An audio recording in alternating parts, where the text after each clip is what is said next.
문재인 대통령이 4대강 사업에 대한 정책 감사를 지시했습니다. 4대강 문제 하면 이분이죠.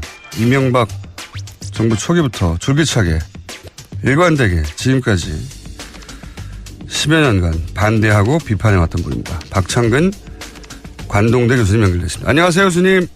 네, 가톨릭 관동대학교 박창근입니다. 학교를 바뀌었습니다. 아, 그렇습니까? 네. 정확하게 가톨릭 관동대학교입니다. 가톨릭. 예, 그렇습니다. 이 카톨릭 말씀하시는 거죠? 예, 그렇습니다. 네, 가톨릭 아니고. 알겠습니다. 가톨릭 관동대 교수님. 우선 고생하셨습니다. 10년 동안. 아니요. 그럼 하고 싶어서 뭐 했겠습니까? 상황이 그렇게 되다 보니까, 하다 보니까 뭐 여기까지 온 거죠. 한 10여 년 동안 비판하시면서 혹은, 네. 정부의 이 정책에 대해서, 대통령의 정책에 대해서 직접 비판하는 게 굉장히 부담스럽고, 그로 인한 불이익도 적지 않으셨던 걸로 저는 들었는데, 어쨌든 그 이야기는 저희가 스튜디오에 모시면 길게 한번 하기로 하고요. 네. 이미 세 차례나 4대강 사업 감사를 했다라는 게 이명박 전 대통령 측의 반응입니다. 뭐 3번이나 했는데, 자, 그러면 앞에 3번은 어떤 점이 부족했었습니까? 네, 첫 번째는 이명박 정부 때 했습니다. 당시 감사위원으로서 은진수라는 분이 계셨거든요. 네. 이명박 대통령의 측근이었는데, 당시. 이분이 이제 주도를 해서 감사를 했는데, 당연히 봐주기 감사였습니다. 네. 두 번째, 세 번째 감사가 중요한데, 그러니까 13년 1월 달 같으면은 박근혜 대통령 당선자 시절이거든요. 인수위 시절. 그러면 네. 대통령, 인수위 시절이죠. 그러니까 대통령 힘이 있겠죠. 예. 그때 감사원, 대통령 직속기관 감사원이 감사 발표를 하는데, 예. 그 내용이 4대강 사업은 총체적 부실 사업이었다. 예. 설계도 잘못했고, 시공도 부실하게 했고, 유지 관리도 잘못하고 있다라는 발표를 하게 됩니다. 예. 그러고 나서 그해 13년 7월 예. 두 번째 감사 발표를 내는데, 그때 내용은 4대강 사업은 한반도 대운하를 염두에 둔 사업이다라고 발표를 합니다. 예. 그러니까 당시 청와대 홍보수석 이정현 현 국회의원이시죠. 예. 이분께서 그렇다면은 다시 해서 한반도 대운하를 염두에 둔 것이 4대강 사업이라면은 그것은 국민을 속인 것이다라는 논평을 냅니다. 예. 자, 이걸 정리해 보면은 4대강 사업은 총체적 부실 사업이었고, 예. 그리고 국민을 속인 사업이다. 예. 그러니까 대국민 사기극이었다는 뜻이죠. 예. 딱 거기까지였었습니다. 그러고 나서 박근혜 정부에서 2013년 하반기부터는 어떠한 멘트도 4대강에 대해서는 나오지 않았거든요. 자, 그러면 현 시점에서 과연 그러면은 그동안에 그와 같은 국책 사업이 진행될 때 어떤 정책 과정으로 했느냐. 예. 그리고 그러니까 대국민 사기극을 할 때 정부 조직이 다 동원되는 거지 않습니까? 네네. 그것을 밝혀야 되는 거죠. 그리고 거기에 대해서 어느 누구도 지금 책임을 지는 사람이 없습니다. 처벌된 사람이 하나도 없죠. 예. 예, 그런 책임진 사람이 하나도 없습니다. 그러면은 이렇게 두면은 엉터리 국책 사업이더라도 공무원으로서 막 들어가가지고 영혼 없이 열심히 일하고 국토를 황폐화시키고 국민 예산을 낭비해도 공무원들은 책임을 지지 않는구나라는 어떤 인식이 팽배해진다면은 제2의 4대강 사업은 당연히 일어날 것이고, 만약에 이것이 공무원 사이에 퍼진다 그러면은 우리나라 곳곳에서 공무원들은 이런 형태의 사업 또는 정책을 추진할 수도 있다는 겁니다. 그래서 이번 정부에서는 그와 같은 문제를 명확하게 정리를 한번 하는 게 저는 우리 사회의 발전을 위해서도 좋다고 생각합니다. 그러니까 이제 박근혜 정부의 워딩을 빌려 쓰자면 국민을 속이는 사업이 있었는데 그 네. 사업이 도대체 어떻게 결정되어 갔는지 그 과정을 한번 짚어보겠다는 게 첫 번째인 것 같고요. 네. 네. 그리고 그리고 이제 이미 앞에 감사 결과로 나왔던 총체적 부실 혹은 건설사 담합 이런 부분에 대해서는 뭐 더 이상의 진척이나 처벌이나 아무것도 없었기 때문에 그죠? 그때 공정위에서 예. 손방망이 그 건설사 담합에 대해서는 처벌을 한 행정이 있습니다. 손방망이요. 예. 그 얘기가 나와서 제가 이제 여쭤보는 건데, 물론 이 분야의 전문가는 아니시지만 4대강을 10여 년 가까이 계속 들여다본 분으로서 이 제대로 감사를 하면 4대강 사업의 어떤 정책적 집행 과정 중에 여러 가지 비리 문제도 같이 드러날 수 있겠죠? 나와야 됩니다. 나와야 되는데 문제는 예. 4대강 사업을 추진했던 그 당시 공무원들이 예. 집권 과장국장 그 위에 진급을 해가지고 더 높은, 더 힘있는 위치에 가 있거든요. 예, 예. 그렇다 그러면 감사원에서 감사를 하더라도, 예.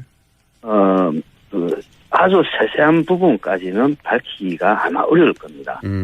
왠고하니까 그 공무원들은 당연히 저항을 하겠죠. 왠고하니까 4대강 사업과 관련돼서 공무원들의 만약에 비리가 만약에 발생했다면, 예. 거기에 대해서는 밝혀진다면 거기에 대해서는 어떤 형태의 책임을 물어야 된다는 게 우리 국민들의 요구지 않습니까? 예, 예. 그렇기 때문에 그런 분들이 그런 자리에 있는 이상은 실체적 진실에 접근하는 데는 다소 한계가 있다고 봅니다. 그래서 우리가 적폐 청산을 할 때는 두 가지를 볼 수가 있는데, 하나는 잘못된 시스템, 제도죠. 이것을 고치는 것도 아주 중요하죠. 그에 못지않게 인적 청산도 필요하다면은 해야 된다고 봅니다. 그러니까 그때의 일에 책임이 있는 당사자가 오히려 지금 이 감사를 책임질 위치에 가 있을 수도 있다. 대상이 된 분들이 그러니까요. 예를 들어 국토부나 환경부나 농림부나 더 높은 위치에 지금 이제 자리를 잡고 있거든요. 그렇군요. 그러니까 아시는 분들도 있습니까, 교수님이? 많죠. 그렇군요. 네. 너무 많죠. 아시니까 이런 말씀하시는 거겠죠? 짐작이 아니라. 네, 그렇습니다. 그래서 그게 쉽지는 않을 것이다는 말씀 하나 하고, 또 하나, 이건 이제 언론에 이미 이렇게 인터뷰를 하셨는데, 대통령이 보호를 열라고 해도 해당 공무원이 제대로 열지 않을 수도 있다 말씀하시는데, 이게 무슨 뜻입니까? 똑같은 맥락입니다. 지금 보여 대통령께서 만약 보여 수문을 열으라고 지금 말씀했잖아요. 네네.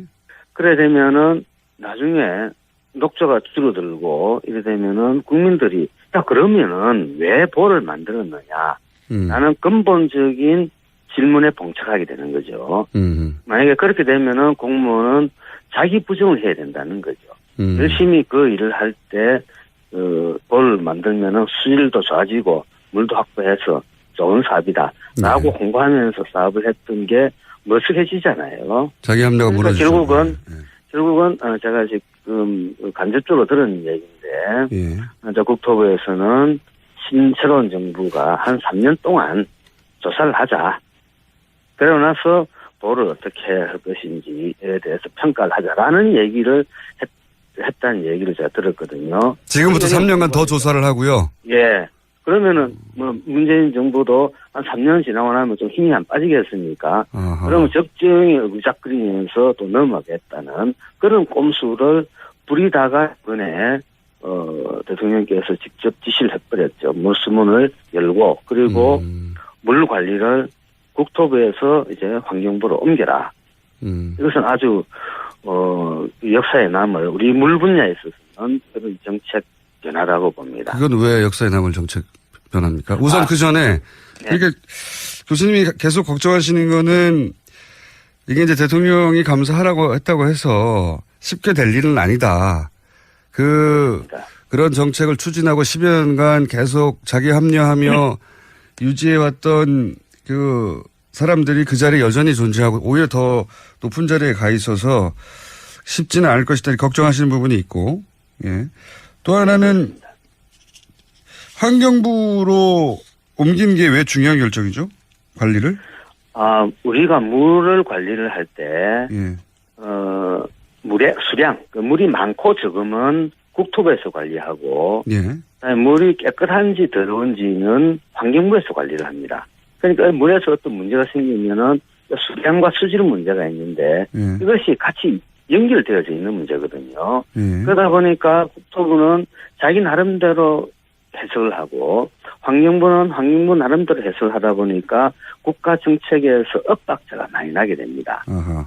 그리고 각 부처별로 이제 영역 다투기, 자기 영역 키워야 그 부처가 힘이 세지지 않겠습니까? 예, 그건 뭐 어디나 있는 일이죠. 예. 네, 땅 따먹기를 서로 한다는 거죠. 그 속에서 국가 정책은 효율성을 상실하게 되고 국민 세금은 더 낭비될 요소가 있고 실제로 그걸 해봤었습니다. 그래서 지난 3, 40년 동안 수량 수질을 통합 관리해야 된다는 얘기는 우리 지금 물과 관련된 분야에서는 최대의 화두였었습니다. 아, 그렇군요. 그런데 그 원칙에 대해서는 찬성을 하지만은 강론에 가서는 전혀 달라지죠. 국토부는 국토부, 환경부는 환경부가 물 관리를 해야 된다. 통합 관리해야 된다. 그리고 전문가들도 양편으로 쫙 나눠져 가지고 환경부 또 국토부 응원하다가 그러다 보니까 원칙적으로는 원론은 찬성하지만 강론에서는 계속 그 엇박자를 내면서 이까지 오다가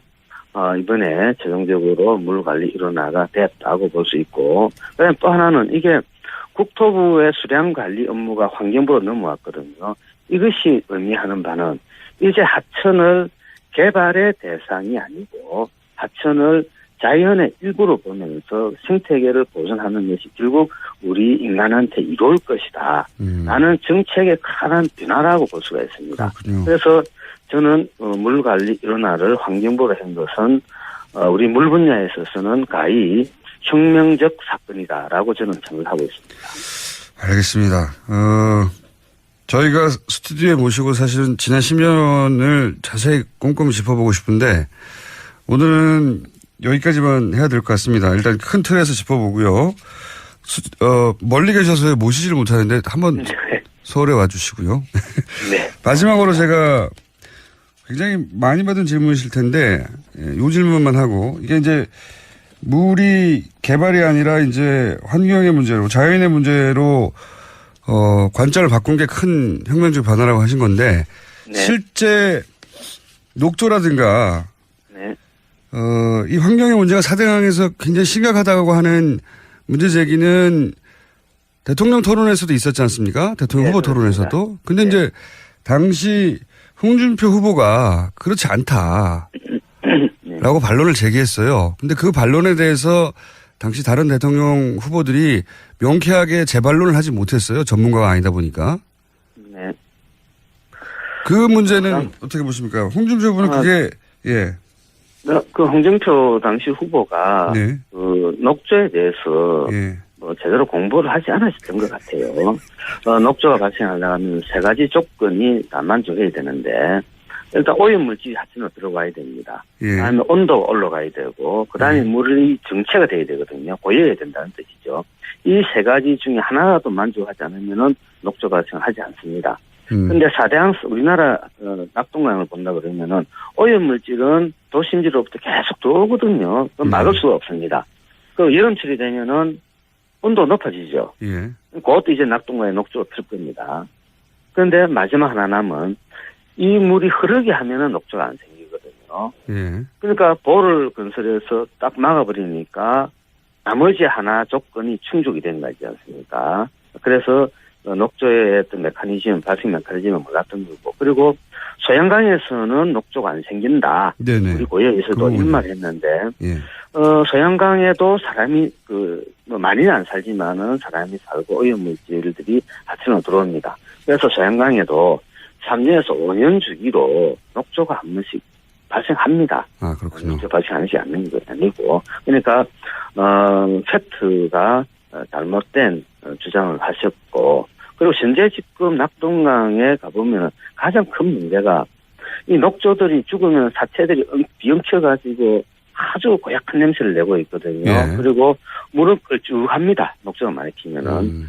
그런 물을 정수를 해가 먹는데 그 낙동강 원수에서는 마이크로시스틴이라는 독성 물질이 있습니다. 예. 이것은 간에 치명적인 악영향을 미치는데 이 물질이 국제 기준치, 그러니까 세계보건기구 WHO에서 1ppb를 기준을 하고 있는데 먹는 물에서 실제 낙동강 원소에서는 2015년도 우리가 조사해본 결과 456배나 있었습니다.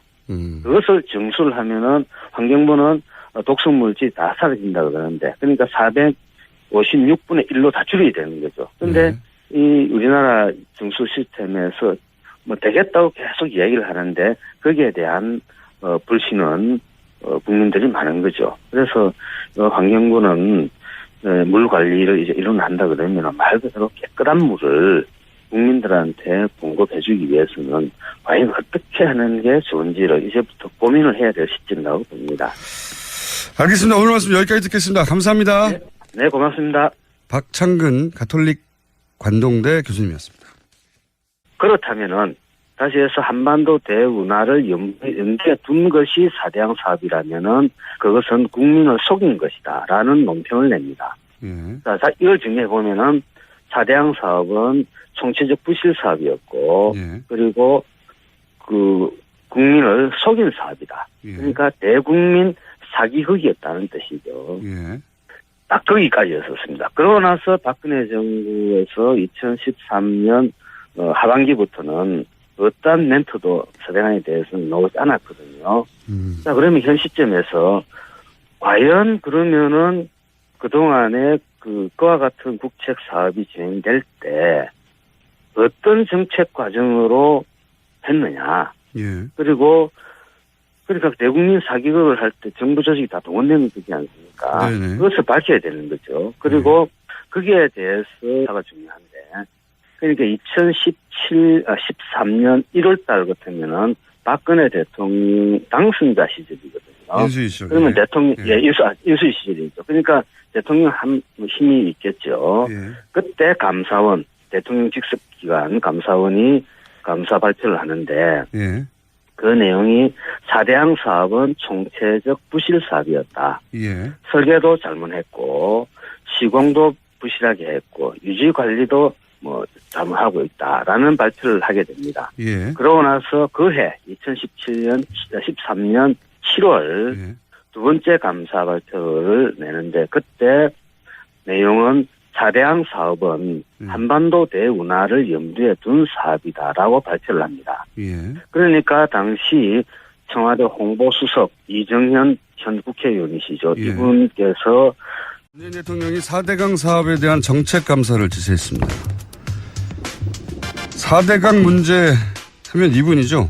이명박 정부 초기부터 줄기차게 일관되게 지금까지 10여 년간 반대하고 비판해왔던 분입니다. 박창근 관동대 교수님 연결됐습니다. 안녕하세요, 교수님. 네, 가톨릭 관동대학교 박창근입니다. 학교는 바뀌었습니다. 아, 그렇습니까? 정확하게 가톨릭 관동대학교입니다. 가톨릭. 예, 그렇습니다. 이 카톨릭 말씀하시는 거죠? 예, 그렇습니다. 네, 가톨릭 아니고. 알겠습니다. 가톨릭 관동대 교수님. 우선 고생하셨습니다. 10년 동안. 아니요. 그럼 하고 싶어서 했겠습니까? 상황이 그렇게 되다 보니까, 하다 보니까 여기까지 온 거죠. 어느 누구도 지금 책임을 지는 사람이 없습니다. 처벌된 사람이 하나도 없죠. 예, 그런 책임진 사람이 하나도 없습니다. 그러면은 이렇게 두면은 엉터리 국책 사업이더라도 공무원으로서 들어가가지고 영혼 없이 열심히 일하고 국토를 황폐화시키고 국민 예산을 낭비해도 공무원들은 책임을 지지 않는구나라는 어떤 인식이 팽배해진다면은 제2의 4대양 사업은 당연히 일어날 것이고, 만약에 이것이 공무원 사이에 퍼진다 그러면은 우리나라 곳곳에서 공무원들은 이런 형태의 사업 또는 정책을 추진할 수도 있다는 겁니다. 그래서 이번 정부에서는 그와 같은 문제를 명확하게 정리를 한번 하는 게 저는 우리 사회의 발전을 위해서도 좋다고 생각합니다. 그러니까 한 10여 년 동안 비판하시면서 혹은 정부의 이 정책에 대해서, 대통령의 정책에 대해서 직접 비판하기 굉장히 부담스럽고 그로 인한 불이익도 적지 않으셨던 걸로 저는 들었는데 어쨌든 그 이야기는 저희가 스튜디오에 모시면 길게 한번 하기로 하고요. 네.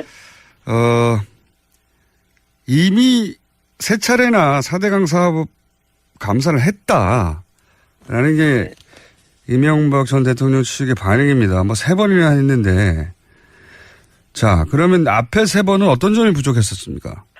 네, 첫 번째는 이명박 정부 때 했습니다. 당시 감사위원으로서 은진수라는 분이 계셨거든요. 네. 이명박 대통령의 측근이었는데 당시 이분이 이제 주도를 해서 감사를 했는데 당연히 봐주기 감사였습니다. 네. 두 번째, 세 번째 감사.